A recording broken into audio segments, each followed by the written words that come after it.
What I want to get into now is that really practical aspect of like breaking that pattern, right? Because that's where most of us are. We have that negative self-talk. We have the victim mindset. We have the I'm busy, I've got too much going on, I'm overwhelmed, I'm experiencing anxiety. It's that person at work, it's my partner. Like we have that. That's reality of where we are today. Yeah. How do we break that pattern in a way that actually makes a difference and is easy enough as a starting point?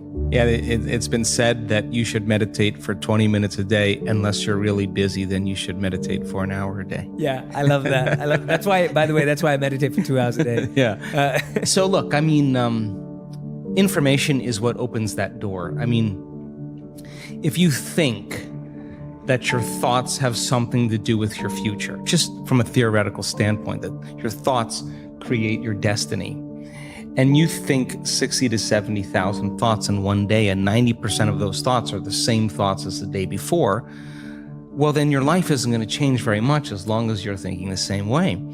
And those same thoughts lead to the same choices. The same choices lead to the same behaviors. The same behaviors create the exact same experiences, and we anticipate the same feelings or emotions from those experiences, and those emotions are the payoff that drive our very same thoughts. Well, our biology, our neurocircuitry, our neurochemistry, our hormones, and even our gene expression will be equal to how we think, how we act, and how we feel. And how we think, how we act, and how we feel is called our personality. And our personality creates our personal reality. That's it. So the present personality who's listening to this show has created the present personal reality called their life. So if you can latch on to this idea, if you want to create a new life, a new personal reality, you got to change your personality, which means you better start thinking about what you've been thinking about and changing it. You begin to become conscious of your unconscious actions or habits or behaviors and modify them. And then we have to begin to look at the emotions that we live by every single day that keep us connected to the past and decide, do these emotions belong in our future? So most people are trying to create a new personal reality as the same personality, and it doesn't work. You literally have to become someone else. So the principle in neuroscience says that nerve cells that fire together wire together. You keep thinking the same way, making the same choices, demonstrating the same habits, creating the same experiences that stamp the same networks of neurons into the same patterns, all for the familiar feeling called you. And you do that for 10 years on end. You're going to begin to hardwire certain patterns in your brain that becomes your identity. And by the time we're 35 years old, it kind of becomes fixed, right? And psychology used to say that you can't change that, but we now know that you can. So then that kind of box in the brain, that is the habit of ourselves. It's we're 95% of the time running a series of programs. So then sitting and doing the work, we have to become disentangled from those programs. And so the moment you decide to do something differently or make a new choice, what most people don't want to face is that discomfort. And that discomfort, that uncertainty, that lack of predictability, that unknown is what people are afraid of, because they'd rather live in guilt. At least they can predict who they're going to be than take a chance in possibility. So when a person begins to understand this and you say, well, how long have you been this way? And they say, I've been like this for 35 years. And you say, why 35 years? Because 35 years ago, I had this one event. Well, the stronger the emotion you feel from the reaction from that event, the more altered you feel inside of you, the more the brain narrows its focus and freezes the image and takes a snapshot. And that's called a memory, right? So then forget the memory. Just overcome the emotion, because it's the emotion that keeps you anchored to the past. So that sounds really good theoretically, but when you step out into that unknown, into that void, the body really is in a habit. And when a habit is when the body becomes the mind. Or if you're thinking about that past event and it's producing an emotion, well, you need an image and a feeling to start the conditioning process. So the body's either conditioned into the familiar past, or it's hardwired in the predictable future because it wakes up every single day and runs through the same series of routine actions.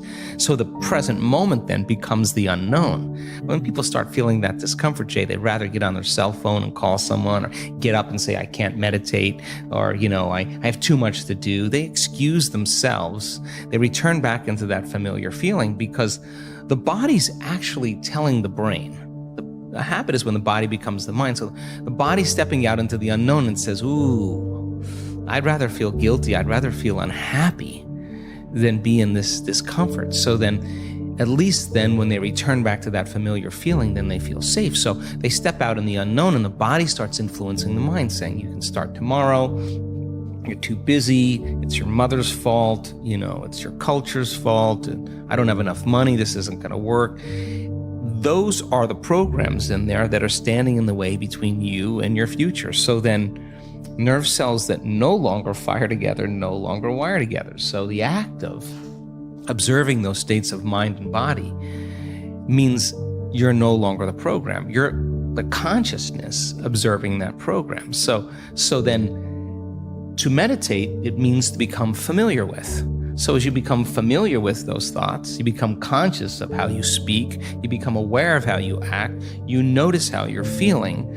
The more conscious you become of those unconscious programs, the less unconscious you'll go in your waking day. Why? Because it's not enough to just have a great meditation and get up and get on the freeway and get in traffic and getting stressed. You just return back to the old self again. Our job then is to sustain that modified state of mind and body the entire day. And if you can, get ready because something different or unusual is going to begin to happen in your life. And it will come as a coincidence or a synchronicity. And that's breadcrumbs from the divine saying you're on the path. Just keep doing it. There'll be another one. Just keep staying in that energy. And so teaching people then to understand that there's a formula that we now know, that if you apply that formula, you'll begin to see those changes. And now, as people are doing it more and more effectively, the results are going up as well. We just had Bond University. They just took a whole bunch of my brain scans from 10 years ago. Huge clinical study, a lot of analysis, and they're blown away by the speed in which the community can change brain and heart coherence. They know how to do it. It's not something that's separate from them. They've practiced it enough times that they now know how to do it. So what's the significance of that? Well, really simple. In your life, if you start returning back to the same reactions, to the same people and circumstances, you're returning back to the old self. So you got to stay conscious in your life. And if you're not being defined by a vision of the future, then you're left with the memories of the past, and you will be predictable in your life. So crossing that river of change from the old self to the new self, there's a neurological, a biological, a chemical, a hormonal, a genetic death of the old self. But if you teach people there's something on the other side, they won't give up on themselves. They'll keep going. So there's enough evidence to encourage people. And you can't tell me you're too old to do this work. You can't tell me you're too sick to do this work. You can't tell me you had a turbulent past, or that you're too overweight or too underweight or too out of shape, or you can't even tell me that you've never meditated before. In fact, some of our greatest scans are people who just have never meditated before that are not trying to do anything.